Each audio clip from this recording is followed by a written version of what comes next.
But he had a black wife before he had a white wife. But would we call him an Uncle Tom or a sellout?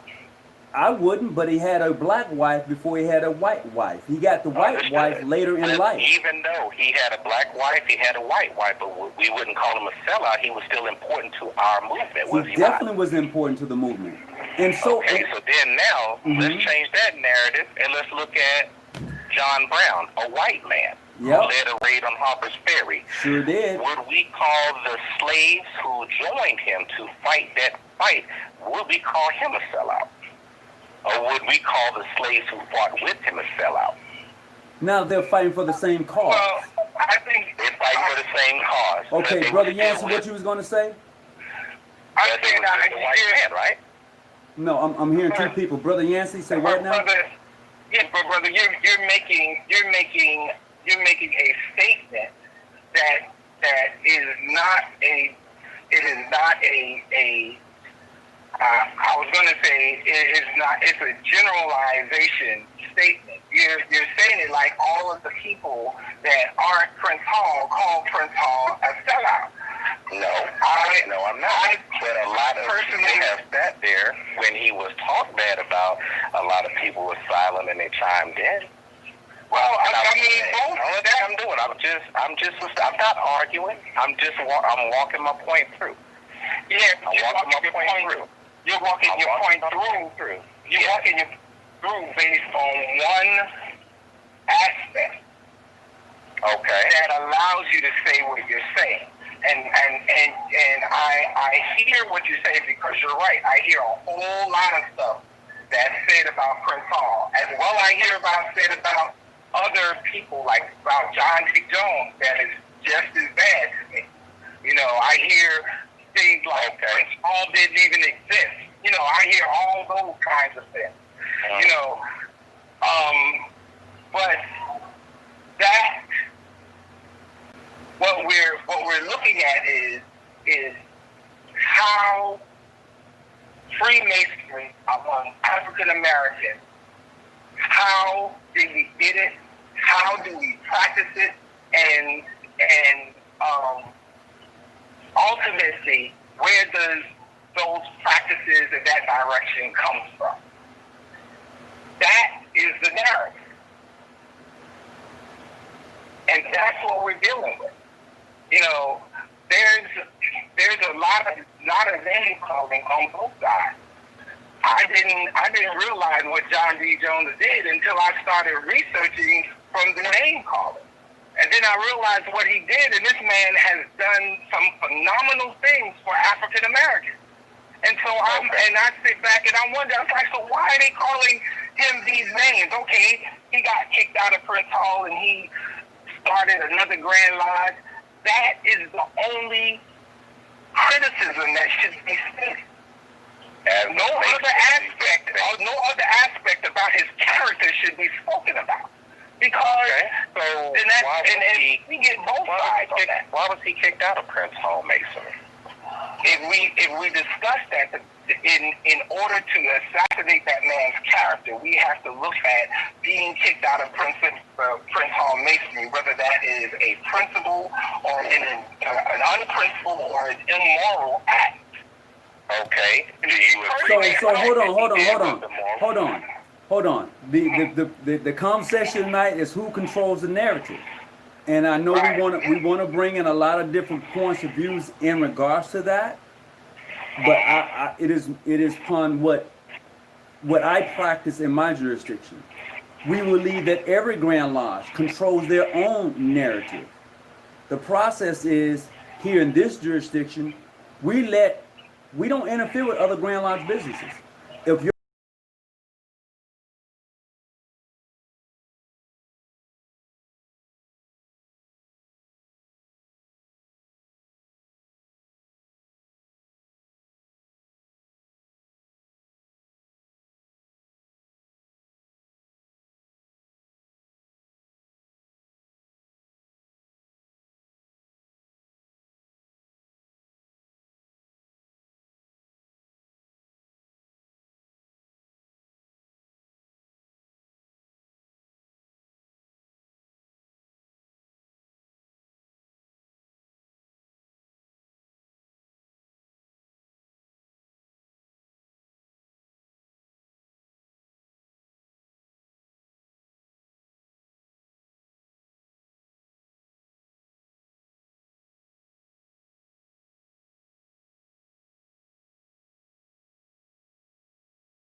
Your Grand Lodge says that's who they are to them.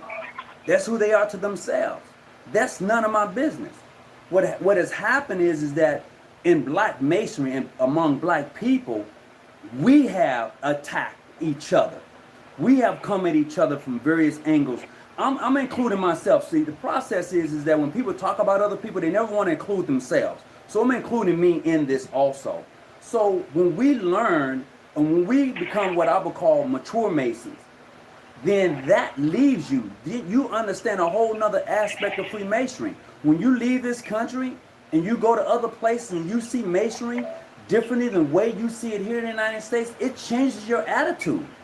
It changes the way you think and the way you see other brother Masons. Because I can clearly say I've gone and visited other lodges and the way they open up is not the way I open up. Does it make it wrong? No. It's their narrative. It's their control. That's how they do their work. Is it wrong on how they got started? If you take a look at the Grand Lodge in New Jersey, mainstream Grand Lodge, with an assembly of Masons, they just got together and organized the Grand Lodge. Is that wrong?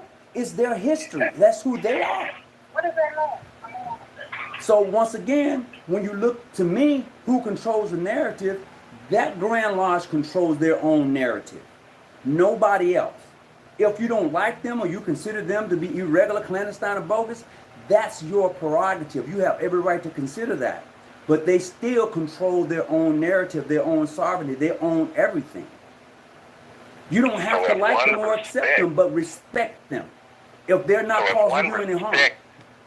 One's sovereignty, if one respects one's rules, if one respects the fact that they don't want to associate with various brands of Masonry, then I humbly submit to you, why do people sneak into groups that they don't want them in? If it's about respect. Okay, so you're referring to me. So let's just say you're referring to me. No, anybody. No, I mean, no. we're grown men. Be here, honest. right? So, be honest. When you say sneak in groups, let's just be honest. If you're talking about, say you're talking about me. Just say, brother, I'm talking about you. It's not just you, sir. There's others as well, but well, you just threw the respect out I don't there. know about others, but the sovereignty, and you just threw the whole narrative out there. And we're talking about narrative. I have never snuck in any Masonic lodge. Come on, Tony. I haven't. See, there you go. I told you that you were referring to me. Right. I told you were referring to me. And you said, I'm not. So I said I had never done it. Then you said, come on, Tony. And I'm just being as truthful as I can. But let's not get off the subject. Once again, in regards to who controlling the narrative. Is there a Masonic police out there controlling everything? We're having a narrative now. Yeah. And see, this is the control factor that I'm talking about. We just introduced the narrative. You introduced it by talking about respect and those not going into places, I'm paraphrasing now, but they're not going into places that they're not wanting because it's their prerogative. So now are you controlling the narrative by excluding what you just said and my question to that? No, because this goes to the heart of a lot of stuff here. Well, what I'm clearly saying, we're here because of what you see in other groups. I was called out because of my phrase sympathizer. Now, you would not know that if somebody wasn't either feeding you that or you saw that yourself. Yeah, I've seen it myself. It goes back to the respect factor, and this is where the respect really hits, Tony. And I'm being straight up. Okay, I'm being straight up. Okay, go ahead, when a person takes an obligation and an oath, they should own up to that oath and obligation. They should. And if a person cannot own up to an oath and an obligation, then what are they as men? Now, if you take an obligation and you follow that obligation, I don't know what your obligation states, but I do know what mine states. Then if I have an obligation that says I am not supposed to do something, then I'm supposed to honor that. Now, if I all of a sudden say, hey, I agree with what Tony says. If I agree with what you say, Tony, and I decide that I no longer want to respect my obligation, then I should come join Tony. But to sit on my side of the fence and have that obligation and still do things that cause division within my organization, That there, sir, is not Masonic, is not respect. Mm-hmm. That is my Can you give an example of what you're talking about? I'm trying to understand how. Tony gave the example. Ask Tony. So I'm trying to understand. Well, you're the one that making this statement. Tony made the statement, sir. Ask Tony. I made which statement? You said that we should respect, we should not go within, and you said that you never snuck into.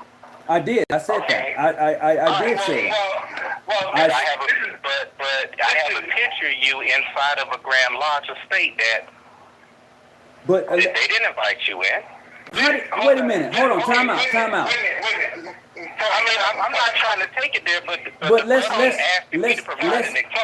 have some clarity. Let's have some clarity. Hold on. Let me answer this real quick, Brother Yancey. Let me answer this real quick. Since he asked that question, did you notice how many other black people was in that picture? Why are we going to color? Hold on. I'm going to verify something for you. Just a second. Have you noticed how many other people black people were in that picture? We really have to get off this color part, sir. No, I'm not. I'm not going to get off that color part. Tony, please let me Okay, brother Yancey. Brother Yancey, go ahead. Okay. First, anytime, particularly when these discussions happen with Tony, there's always an attempt to then try to talk about Tony's legitimacy or what Tony has done. I didn't say anything about Tony's legitimacy. You did. Sir. Don't take it there, sir. Tony brought this narrative in, and it's about narrative and control. Now, we're going to stay on topic. Hold on, let Yancey talk. Please let Yancey talk. Just let him talk. Tony don't need backup, sir. Let Lance. Hey, time out. Time out. Let Tony explain that. Hold on. Please. Let Brother Yancey talk. I'm going to. So you're going to explain for Tony. I'm not explaining anything. Let Brother Yancey. I brought up the narrative. Hey, I'm going to say this. I'm going to say this. I'm going to hang up. I'm going to get ready to hang up. Let Tony explain that. We let you speak, and you didn't let me finish what I was doing. I asked Tony a question. Look, I'm going to hang up. I'm going to hang up the phone if you can't allow Brother Yancey to speak. Just let him speak. I'm okay. Just let him speak. Just let him speak. My position, what I'm saying is, this is off the subject matter. But since this is always something that happens, let's talk about it and let's be fair in the discussion. You're saying that Tony went to a lodge that he was not invited to go to. Now, let's have a discussion and let's be fair in the discussion and not just ignore a situation or ignore what is being said because we don't want him to accept it. So now, you said Tony went into a lodge that he wasn't invited to. You have a picture. I've seen the picture also. So, Brother Tony, now, were you in a lodge that you weren't invited to? Please explain. Okay, let's get to the